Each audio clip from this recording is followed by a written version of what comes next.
Bonjour, c'est un plaisir de vous retrouver et à travers cette nouvelle vidéo dans le cadre de la poursuite des cours magistraux. Aujourd'hui, à travers cette vidéo, nous allons poursuivre euh, les, euh, les explications sur la formulation et les différentes compositions et formulation des phrases interrogatives. Euh, Nous avons fait une petite pause dans l'objectif de vous laisser un peu de temps pour bien réviser, prendre le temps de lire et relire, écouter et réécouter les vidéos précédentes et à travers les différents shots ou les coups de vidéo que j'ai réalisé dans l'objectif de vous aider dans la pratique à acquérir certaines connaissances en lien avec les explications données via les, euh, les vidéos qui sont beaucoup plus longues, dans lesquelles il y a toutes sortes d'explications. Donc, j'avais jugé nécessaire de vous faire part de ces petits détails pratiques, des petites phrases, des erreurs à éviter, voilà, des éléments interrogatifs, leur prononciation, leur équivalent français, voilà. Donc, c'était pour vous préparer à mieux comprendre le cours que nous sommes en train de faire aujourd'hui même. Donc, voilà. J'espère que vous avez bien apprécié et bien écouté prendre note afin de pouvoir avancer et progresser donc, dans le bon sens. Très bien.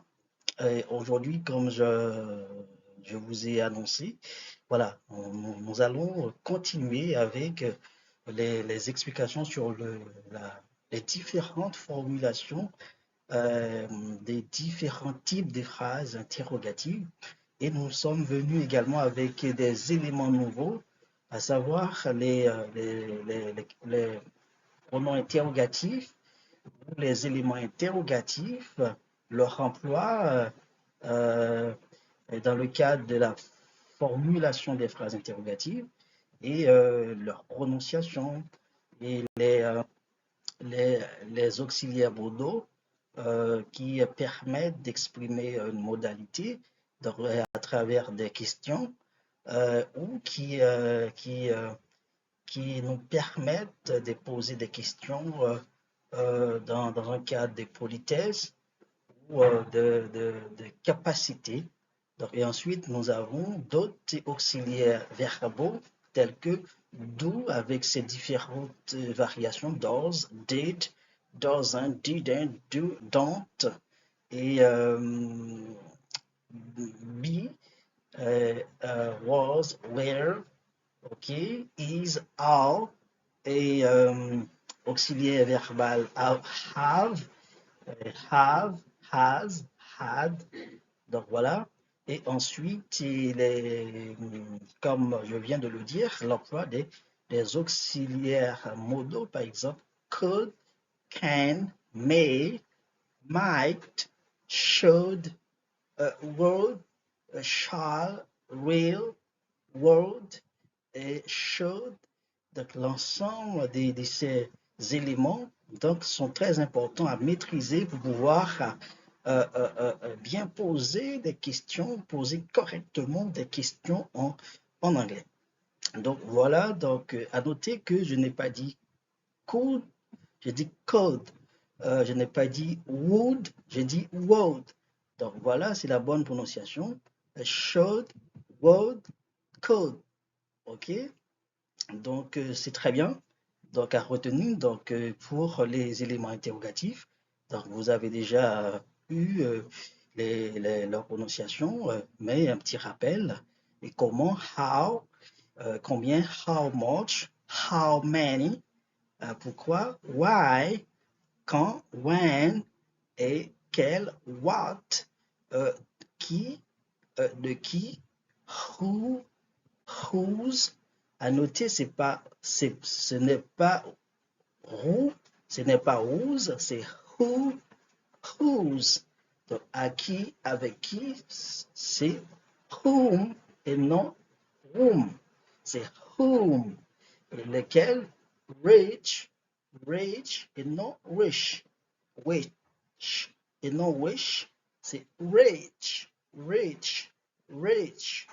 Voilà. Et où, c'est where. Donc voilà. Et il y a deux prononciations. Il y a where et where. Donc l'accent britannique et l'accent américain avec la prononciation du R final. Donc nous avons aussi does, do, utilisé au présent, do avec les pronoms première, deuxième personne du singulier, première, deuxième personne du pluriel, et troisième personne du pluriel, et does, didn't, does, doesn't, avec les pronoms à la troisième personne du singulier tels que he, she, it. Voilà, donc nous allons voir tout ça ensemble. Donc voilà, pour pouvoir être capable de poser, de formuler les différentes formes de phrases interrogatives, d'un côté en français, de l'autre côté en anglais. Voilà, donc c'est ça. Maintenant, nous allons passer à la page 2.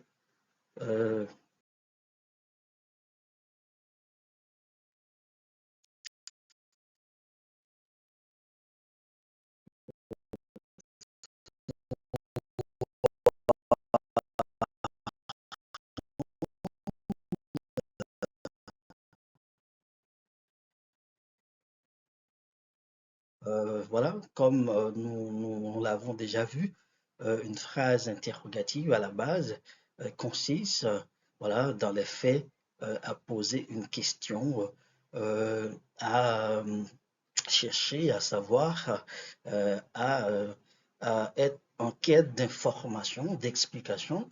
Donc, se poser une question sur une question donnée, poser une question à un groupe d'individus ou une personne en particulier. Donc, voilà. Et cette question, lorsqu'elle est posée, elle peut être à valeur totale ou valeur partielle. Donc, elle peut être une interrogation directe ou une interrogation indirecte. Donc, rappel, interrogation directe lorsque le locuteur, la personne qui parle, pose la question à quelqu'un d'autre, et interrogation indirecte lorsque la personne qui parle se pose la question. Donc voilà, le locuteur se questionne lui-même sur un sujet donné. Donc voilà, on parle de valeur totale lorsque qu'il faut répondre à la question soit par oui, soit par non. À les partiels, c'est lorsqu'il faut répondre tout simplement à travers une réponse partielle sans avoir besoin de passer ni par oui, ni par non. Donc voilà, il faut donner tout simplement un élément de réponse. Donc la phrase interrogative, comme toute phrase, commence par une lettre majuscule et se termine par un point. Donc voilà, et par un point, pardon, je voulais dire par un signe de ponctuation. La phrase interrogative, comme toute phrase, commence par une lettre majuscule et se termine par un signe de ponctuation qu'on appelle point d'interrogation. Donc, mais dans certains cas, donc, la phrase interrogative peut se terminer par un point. Par exemple, dans le cas d'une interrogative indirecte, d'une phrase interrogative indirecte, donc quand le locuteur se pose la question, cette phrase se termine par un point. Rappel. Voilà. Et puis, comme nous l'avons dit, voilà, nous avons vu valeur partielle, valeur totale, l'interrogative direct, indirect. Donc, nous avons tout vu. Donc, c'était juste un rappel théorique. Donc, après, maintenant, nous avons quelques formulations ou compositions d'une phrase interrogative. Par exemple, on peut avoir un verbe d'état plus un pronom sujet, le pronom personnel sujet, plus adverbe, plus adjectif ou plus tout simplement, plus adjectif. Et à la fin, on a un point d'interrogation. Donc, on peut avoir également un groupe nominal juxtaposé, ensuite un verbe ou un élément interrogatif ou un pronom interrogatif plus un verbe plus un pronom sujet. Donc, juxtaposé, ça signifie que le groupe nominal est séparé du reste de la phrase par une virgule. Donc, il est placé en tête et il est séparé par une virgule. Donc, on appelle ça juxtaposition. Donc, c'est un groupe nominal juxtaposé.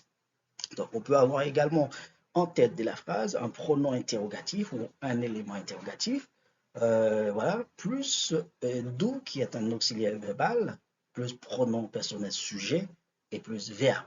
Donc, on peut avoir également donc, en tête de la phrase un auxiliaire verbal, soit do, soit don't, soit does, soit doesn't, soit did, soit didn't, plus pronom personnel sujet, plus soit plus verbe, ou soit plus verbe, plus complément d'objet direct ou indirect. Dans d'autres cas, on peut avoir aussi un complément circonstanciel de temps ou de lieu. Voilà, ce sont des compositions donc, qu'on peut retrouver donc, au sein même d'une phrase interrogative. Donc voilà, nous avons quelques exemples. Phrase interrogative directe, par exemple. Papa, veux-tu venir avec moi? Donc, c'est une question directe. Donc, le locuteur adresse sa question à son papa.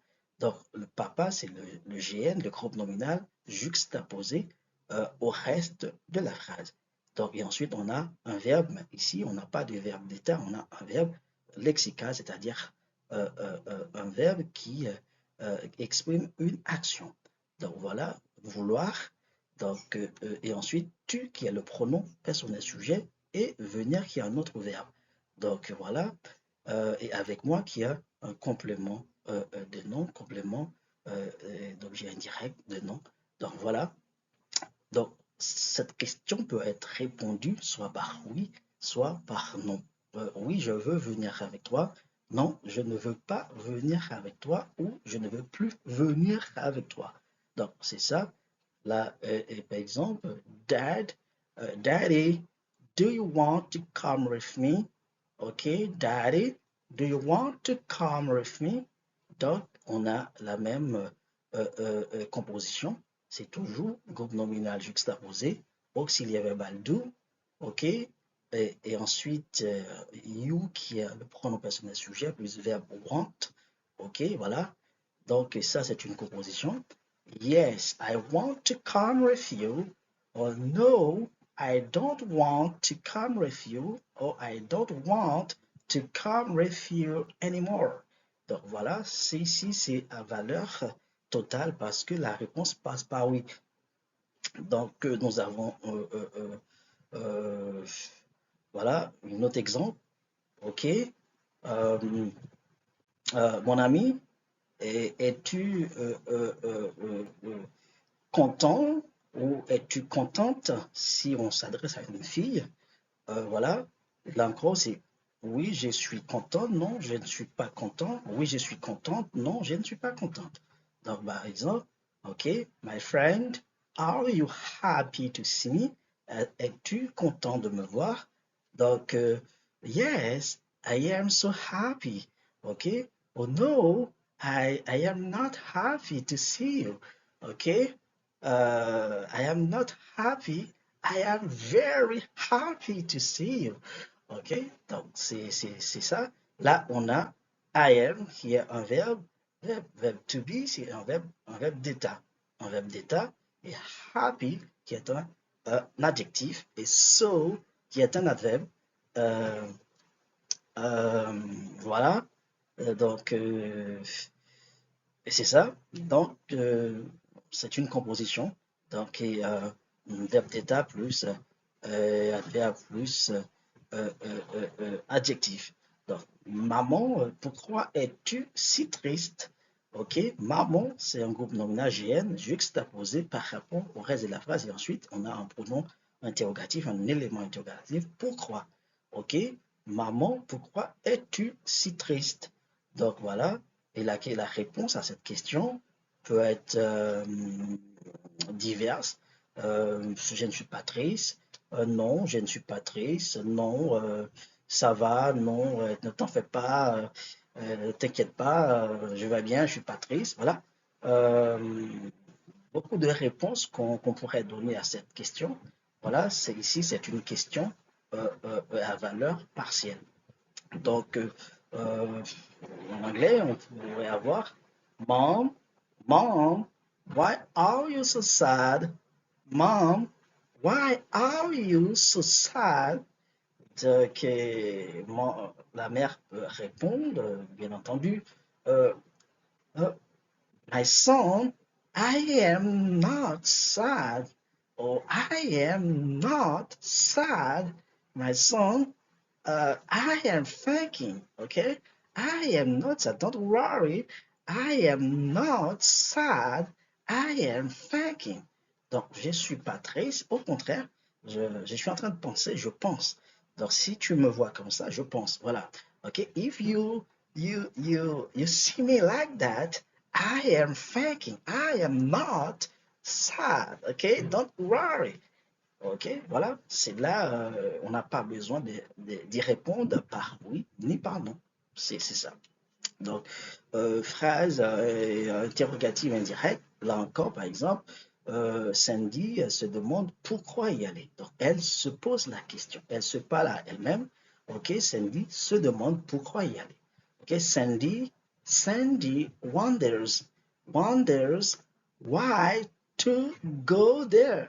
Sandy wonders why to go there. OK, to go there. Donc, on entend wonders parce qu'à la troisième personne du singulier en anglais, tous les verbes, voilà, qui se conjuguent au présent de l'indicatif à la troisième personne du singulier, donc prennent un S. Voilà, ce S est la marque de la troisième personne du singulier au présent de l'indicatif. Donc voilà, je me demande pourquoi faire cela. OK, I wonder. Là, il n'y a pas de S. I wonder why I have to do it. I have to do it. Donc, voilà, c'est ça. Donc, position. Sandy, c'est le sujet. Wonder, c'est le verbe. Et why, c'est l'élément interrogatif. Donc, voilà, ensuite, suivi d'un go verbal. To go there. To go there. Donc, c'est un gros verbal. Donc, voilà. Interrogative. Ben voilà. Donc, nous pouvons avoir un exemple. Les enfants, pourquoi n'avez-vous pas fait vos devoirs de maison? Les enfants, pourquoi n'avez-vous pas fait vos devoirs de maison? Donc voilà, on a les enfants, groupe nominal juxtaposé, et pourquoi qui est un élément interrogatif. Donc voilà, et ensuite on a le verbe et fait conjugué ou faire conjugué au passé composé, mais à la forme négative parce qu'il y a les deux éléments de négation, mais pas. Voilà, et ils n'ont pas fait quoi? Ils n'ont pas fait leur devoir. Voilà, devoir, qui est un complément d'objet direct. Donc là, on a la composition, groupe nominal juxtaposé, élément interrogatif, plus verbe et plus auxiliaire, plus pronom sujet, et voilà, plus complément d'objet. Donc, en anglais, nous avons my children, my children, why didn't you do your homeworks? Okay, my children, why didn't you do your homeworks? Homeworks, le S ici se prononce, donc voilà, X. Ok, homeworks, pas homeworks, homeworks, le son S. S. Ok, donc voilà, donc ici c'est une phrase interronégative parce que il y a à l'intérieur de cette phrase un élément de négation. Donc en anglais, c'est not. Donc, il se trouve à l'intérieur de did not. Did, c'est la contraction, did, c'est la contraction de did not. Not, c'est un adverbe de négation, donc ce qui fait de cette phrase une phrase interrogative. Donc, voilà comme rappel pour les différentes formes que peut prendre une phrase interrogative, voilà, en termes théoriques. Donc, nous allons maintenant passer à la page suivante, la troisième, dans laquelle nous avons beaucoup plus de compositions, des formulations, des phrases avec beaucoup plus d'exemples à travers lesquels vous allez retrouver l'emploi des auxiliaires modaux tels que can, may, could, should, or will, or would. Donc voilà, et ensuite les éléments interrogatifs, les pronoms interrogatifs, why, when, where, ok, et aussi les auxiliaires verbaux tels que l'auxiliaire avoir, have, l'auxiliaire être, ok, be, donc à travers les exemples qui sont donnés. Voilà, c'est ça. Très bien.